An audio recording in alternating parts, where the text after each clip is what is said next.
Now I've just learned something new about one of the places that I went earlier today, so I thought I'd share it with you. It turns out White Sands Missile Range isn't just called that because it's a cool name, but because it's in a place called White Sands.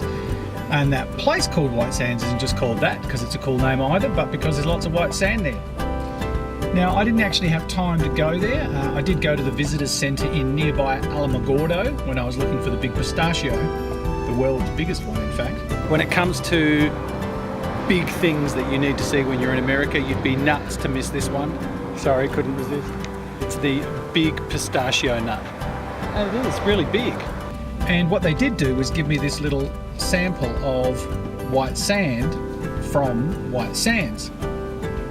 Now, it was a fairly nice old lady who gave it to me, so I'm assuming it's legit, but it's only now that I'm looking at it thinking, did she actually give me some white sand, or is this some elaborate ploy to get me to smuggle cocaine over the border for her? I'm not really sure how that's going to go down at customs, me with my little sachet of white looking powder. I'm sure I can tell them that it's white sand from my White Sands, but whether or not they'll believe me, who knows, and whether or not it is, who knows. But I'm not about to snort a few lines just to kind of find out if it is or not. But there you go, white sand from White Sands, and for what it's worth, apparently the sand there is actually a little bit different to regular sand, not just because it's white, but when it rains, the rain doesn't actually soak into the sand, it has to sit there until it evaporates because, I don't know, the sand's been scotch guarded or something like that.